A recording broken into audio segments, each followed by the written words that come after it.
વિદ્યાર્થી મિત્રો આગળ આપણે રચના જોઈ એ પ્રમાણે હવે સ્વાધ્યાય 11 ની દાખલા નંબર 5 નો અભ્યાસ કરશું જેમાં આપણને રકમ આપેલી છે કે BC બરાબર 6 સેમી AB બરાબર 5 સેમી અને ખૂણો ABC બરાબર 60 અંશ હોય તેવો ત્રિકોણ ABC રચો પછી ત્રિકોણ ABC ની અનુરૂપ બાજુઓને 3/4 પ્રમાણમાં હોય તેવી બાજુવાળો બીજો સમરૂપ ત્રિકોણ રચો।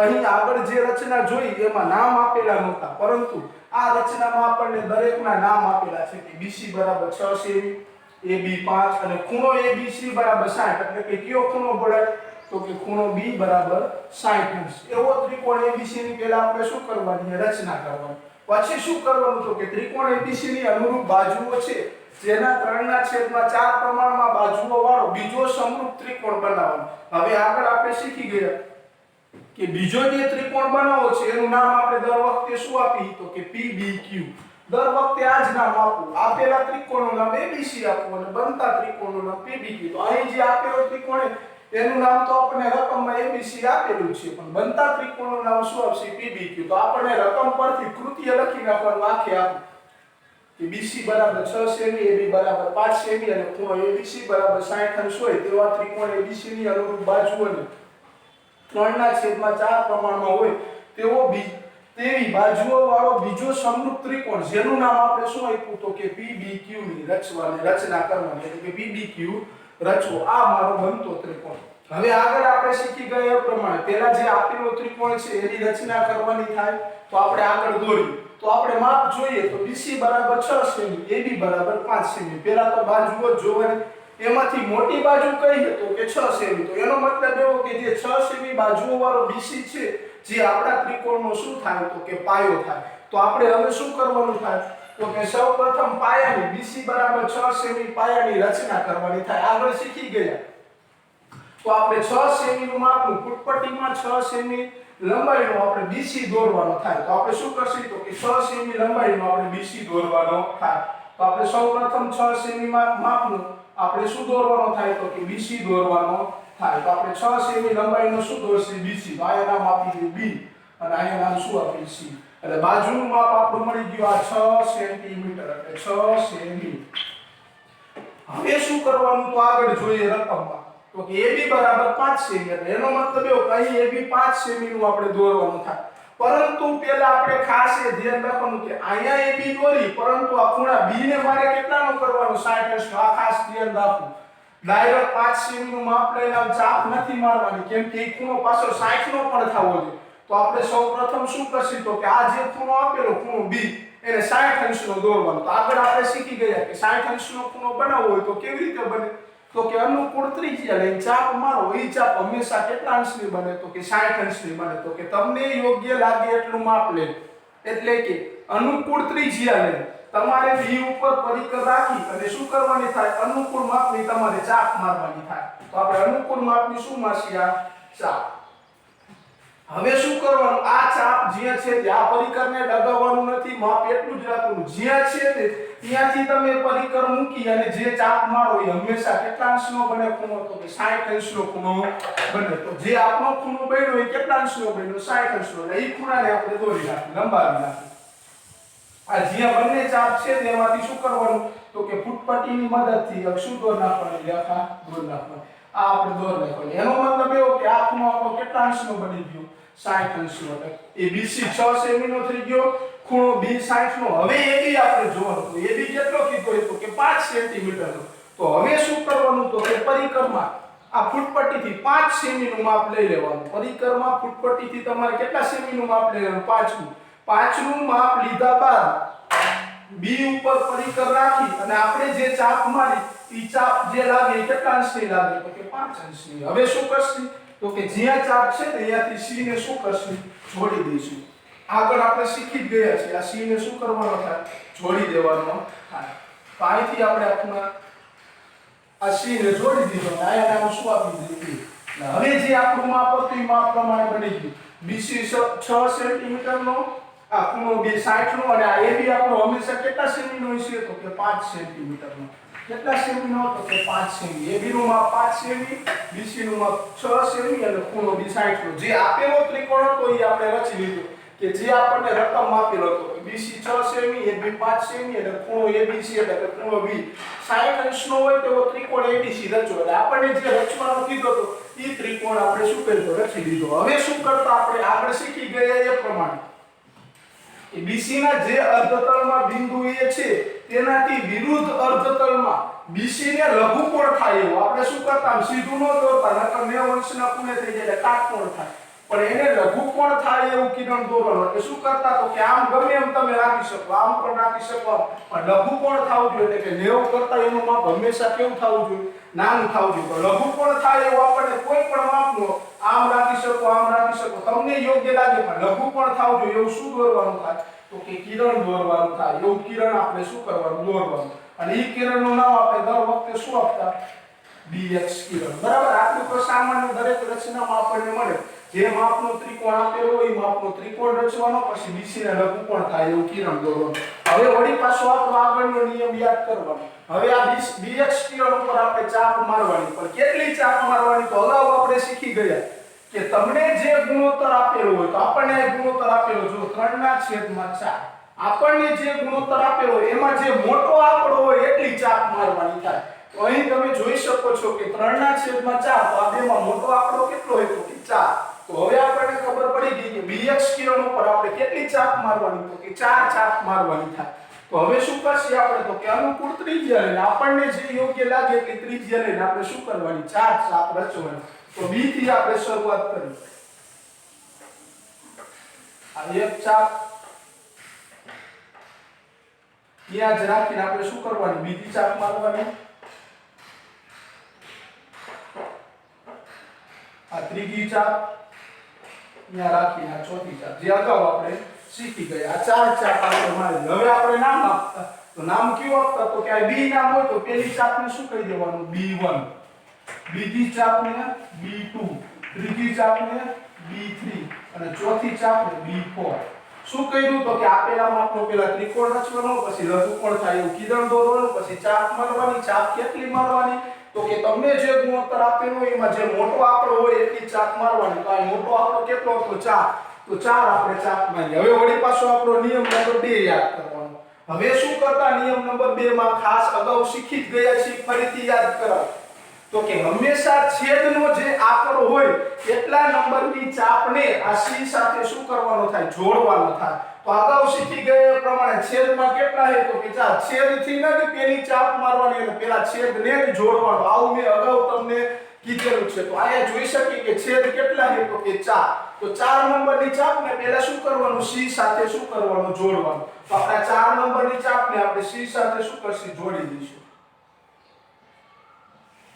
આ 4 નંબરની ચાપને મેં C સાથે શું કર્યા જોડ્યું અને પેલી ચાપ પણ ક્યાંથી મારતા તો કે છેદથી આ ખાસ યાદ રાખવાનું પેલા છેદને જોડી દેવાનું અને પેલી ચાપ પણ ક્યાંથી મારવાની તો કે છેદથી તો પેલી ચાપ છેદ એટલે આપડા કેટલા હતા તો કે 4 તો છેદને આપણે જોડી દીધો હવે પેલી ચાપ પણ ક્યાંથી મારવાની તો કે આપણે 4 નંબરની ચાપ ઉપરથી એટલે છેદથી જ મારવાનું તો 4 ઉપર પરિકર રાખી અનુકૂળ ત્રિજ્યા લઈને આપણે શું કરવાની થાય ચાપ મારવાની થાય અનુકૂળ ત્રિજ્યા લઈને શું મારવાની ચાપ હવે ઈ જ ચાપ ક્યાંથી મારવાની તો કે અંશથી આકાશ કે દ્રવણ પેલી ચાપ છેદથી મારવાની આ છેદથી મે મારી દીધી બીજી ચાપ અંશથી તો અંશ કયો છે તો કે 3 આપણે જોઈ શકીએ રકમમાં અંશમાં કેટલા છે 3 તો 3 નંબર ઉપર ખાસ આયા નહીં આ 3 નંબરની જે ચાપ છે અહીંયા પરિકરની અણી રાખીને અહીંયાથી વળી પાછી શું મારવાની થાય આ ચાપ મારવાની થાય 3 નંબરેથી શું મારવાની આ ચાપ હવે ખાસ શું કરવાનું તો આગળ શીખી ગયા એ પ્રમાણે આનું સાચું માપ લેવાનું આ બેનું શું લેવાનું સાચું માપ પરિકર નાનું મોટું કરીને આ બેનું સાચું માપ લઈ લેવાનું ખાસ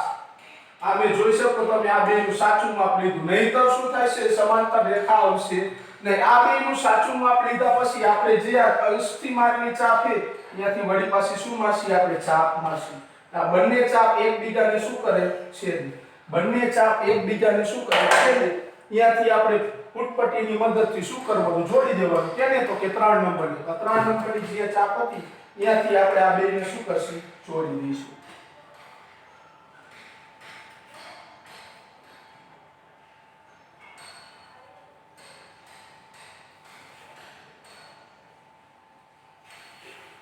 આ 3 નંબરની ચાપ.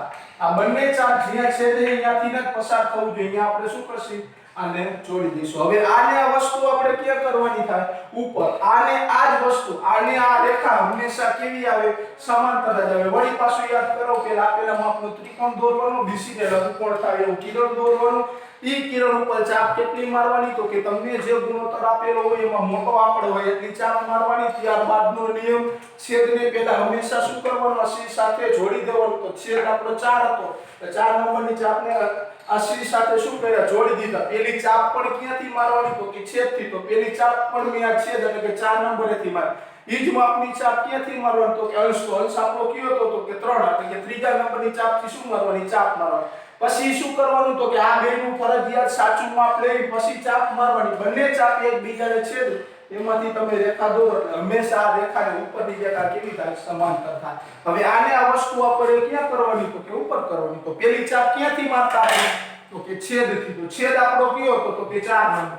4 નંબરની ચાપ ક્યાં છે? તો કે C માં. તો પેલી ચાપ પણ આપણે ક્યાંથી મારશી? તો કે C થી. અનુકૂળ ત્રિજ્યા લઈ, એમાં પણ તમે અનુકૂળ ત્રિજ્યા લઈ શકો.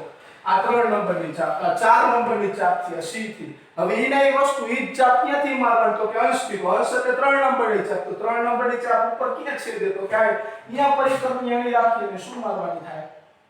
આ ચાપ મારવાની થાય. હવે શું કરવાનું? તો કે સાચું માપ ફરજિયાત લેવાનું. તો આ જે પેલા નંબરની આપણે ચાપ મારી હતી આ છેદવાળી, એનું શું કરવાનું? સાચું માપ લઈ લેવાનું. પરિકર નાનું મોટું કરી. નહીંતર સમાંતર રેખા મળે ને આ સાચું માપ લીધું ને. હવે ઈ ચાપ શું કરવાની? અહીંથી મારવાની થાય. ઈ ચાપને શું કરવાની? અહીંથી મારવાની. હવે શું કરવાનું? તો ફૂટપટ્ટીની મદદથી એમાંથી હવે શું કરવાનું? જોડી દેવાનું. તો ફૂટપટ્ટીની મદદથી અને આપણે શું કરીએ? જોડી દઈએ. હવે તમે જોઈ શકો છો કે આ જે હતું એને આ સમાંતર. હવે કેટલીક વાર વિદ્યાર્થીનો પ્રશ્ન ઉઠશે, આમ જાડી પહોળી થાય, આ એના કરતા સાંકડી થાય તો પણ ચાલે, પરંતુ આને આ રેખા સમાંતર જ હોવી જોઈએ અને આને પણ આ રેખા કેવી હોવી જોઈએ? સમાંતર હોવી જોઈએ. આ રચના દોરાઈ ગઈ, પરંતુ હવે શું કરવાનું થાય? એના નામ આપવાના થાય.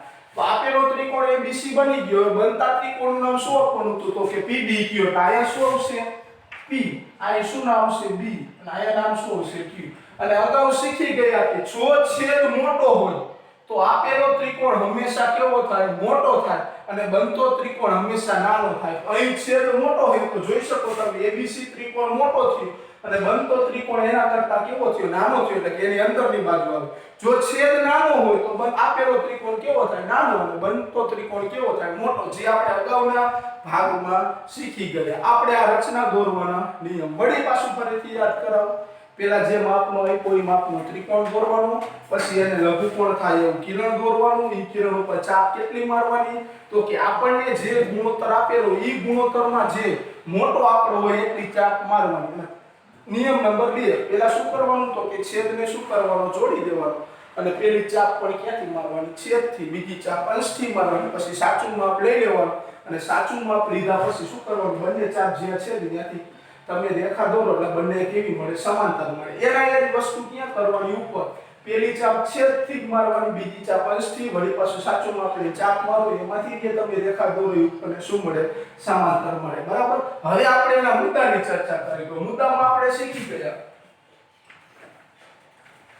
બરાબર. શું કરતા પહેલા? તો કે આપણને જે માપનો ત્રિકોણ આપ્યો તો ઈ જ માપનો પહેલા આપણે ત્રિકોણ રચવાનો થાય. તો આપણે જે માપનો ત્રિકોણ દોર્યો તો ઈ જ માપનો આપણે મુદ્દા લખી નાખીએ. તો BC બરાબર 6 સેમી, AB બરાબર 5 સેમી અને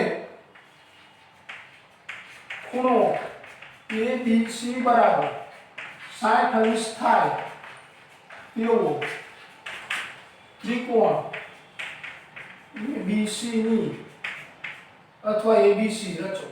એવો ત્રિકોણ ABC રચો. હવે શું કર્યું? તો આપણે ત્રિકોણ ABC દોર્યા પછી તો બીજો મુદ્દો ખાસ યાદ રાખવાનો કે BC ના જે અર્ધતલમાં બિંદુ એ છે, એટલે કે BC ના બે ભાગ પડે, નીચેનો ભાગ અને એક ઉપરનો ભાગ. એટલે કે BC ના જે અર્ધતલમાં બિંદુ એ છે તેનાથી વિરુદ્ધ અર્ધતલમાં, એટલે કે ઉપરના અર્ધતલમાં, તો આપણે કેમ દોરવાનું? તો કે નીચે વિરુદ્ધ અર્ધતલમાં BC ને લઘુકોણ થાય એવું શું દોર્યું? મેં BX કિરણ દોર્યું. આ મુદ્દો ખાસ યાદ રાખવાનો કે BC ના જે અર્ધતલમાં બિંદુ એ છે તેનાથી વિરુદ્ધ અર્ધતલમાં BC ને લઘુકોણ થાય એવું કયું કિરણ દોર્યું તો કે BX કિરણ દોર્યું તો કે BC ના જે અર્ધતલમાં બિંદુ એ છે તેનાથી વિરુદ્ધ અર્ધતલમાં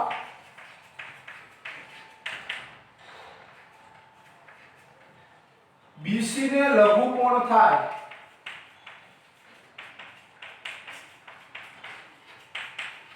તેવું BX કિરણ શું કહ્યું BC ના જે અર્ધતલમાં બિંદુ એ છે તેનાથી વિરુદ્ધ અર્ધતલમાં BC ને લઘુકોણ થાય તેવું BX કિરણ દોર્યું હવે શું કરતા આપણે BX કિરણ ઉપર તો કે શું કર્યું ચાર ચાપ માર્યું તો આપણે એ લખી BX કિરણ પર અનુકૂળ ત્રિજ્યા લે ત્રિજ્યા કેવી લીધી હતી તો કે અનુકૂળ ત્રિજ્યા લે B થી શરૂ કરીને B થી આપણે શરૂ કરીને B1 B2 B3 અને B4 ખાસ ધ્યાન રાખજો અગાઉ શીખી ગયા BX કિરણ ઉપર અનુકૂળ ત્રિજ્યા લે B થી શરૂ કરી આ B1 B2 B3 અને B4 એવા મેળવ્યા કે જેથી B થી B1 નું માપ બરાબર B1 થી B2 નું માપ બરાબર B2 થી B3 નું માપ બરાબર B3 થી B4 નું માપ કેવું થાય સમાન થાય આ ખાસ ધ્યાન રાખજો આ B થી B1 નું માપ પછી B1 થી B2 નું આ B2 થી B3 નું B3 થી B4 નું બધાયનું માપ કેવું થાય સમાન બરાબર એટલે કે કેવું થાય સમાન થાય હવે આપણે હવે શું કર્યું તો આપણે ચાપ માર્યા પછી તો કે છેદને જોડ્યો તો છેદ એટલે કયો હતો તો કે 4 આ B4 ને C સાથે શું કર્યું તો જોડ્યો તો હવે એક મુદ્દો લખવાનો B4 C ને જોડ્યા શું કર્યું આ B4C ને શું કર્યા જોડ્યા હવે ત્યારબાદ કોને જોડ્યા હતા તો કે આ B3Q ને પણ કેવા જોડ્યા હતા ખાસ યાદ રાખવાનું તો કે B3 માંથી B4C ને કેવી રેખા દોરી સમાંતર રેખા કે જે BC ને કયા બિંદુમાં છેદે Q બિંદુમાં આ ખાસ યાદ રાખવાનું B3 માંથી મેં રેખા દોરી પરંતુ કેવી રેખા દોરી તો કે B4C ને કેવી છે સમાંતર છે વળી પાછી BC ને કયા બિંદુમાં છેદે તો કે Q બિંદુમાં તો આપણે લખીએ કે B3 માંથી B4C ને સમાંતર દોરેલી રેખા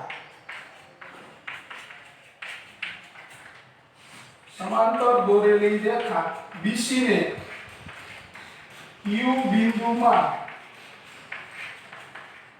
છેદે છે શું કહ્યું મેં તો કે આ B3 માંથી આ B4C ને કેવી રેખા દોરી તો કે સમાંતર રેખા જે BC ને Q બિંદુમાં છેદે હવે એના એ જ વસ્તુ આપણે ક્યાં કરવાની થાય તો કે ઉપર કરવાની થાય તો ઉપર હવે એવું નહીં લખી કે AC ને જોડીએ કેમ તો કે ABC તો આપણે શું કર્યો તો અગાઉ જ રચી લીધો તો ફક્ત આપણે કોને જોડ્યા તો કે આ જોડ્યા Q એટલે કે PQ ને જ આપણે જોડેલા છે તો હવે સીધો આ જ મુદ્દો આવશે તો કે Q માંથી AC ને સમાંતર દોરેલી રેખા AB ને P બિંદુમાં છેદે આ ખાસ યાદ રાખો અહીં તો આપણે શું કર્યું પહેલા આને જોડ્યો તો પછી આને જોડ્યો તો અહીં એવું નહીં બને આ AC ને જોડ્યો કેમ તો કે પહેલા આપણે ABC તો શું કર્યો તો રચેલો જ હતો જે માપનો માંગેલો હતો તો ડાયરેક્ટ લખી નાખવાનું Q માંથી AC ને સમાંતર દોરેલી રેખા AB ને P બિંદુમાં છેદે છે Q માંથી AC ને સમાંતર દોરેલી રેખા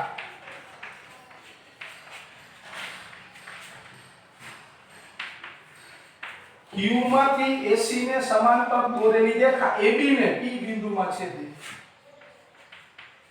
AB ને P બિંદુમાં છેદે છે આમ માંગેલ માપનો ત્રિકોણ PBQ તૈયાર થાય છે તો લખી નાખી આમ માંગેલ માપનો ત્રિકોણ PBQ તૈયાર થાય છે। આગળ જે રચના હતી એ જ પ્રકારની એ, પરંતુ શું ફેરફાર થયો તો કે ત્રિકોણ જે રચવાની રીત હતી બદલાઈ ગઈ। આગળ ફક્ત બાજુઓ વાળો તો એ શું થયું, બે બાજુઓ અને એક ખૂણાવાળા ત્રિકોણની રચના કરવાની હતી। તો વિદ્યાર્થી મિત્રો આ દાખલા નંબર 5 જે તમે જોઈ શકો છો, જોઈ લ્યો તમે એકવાર કેવી રીતે દોરવાનું, આ ખાસ યાદ રાખવાનું। અગાઉ જે નિયમ હતો એ જ નિયમ પ્રમાણે છે।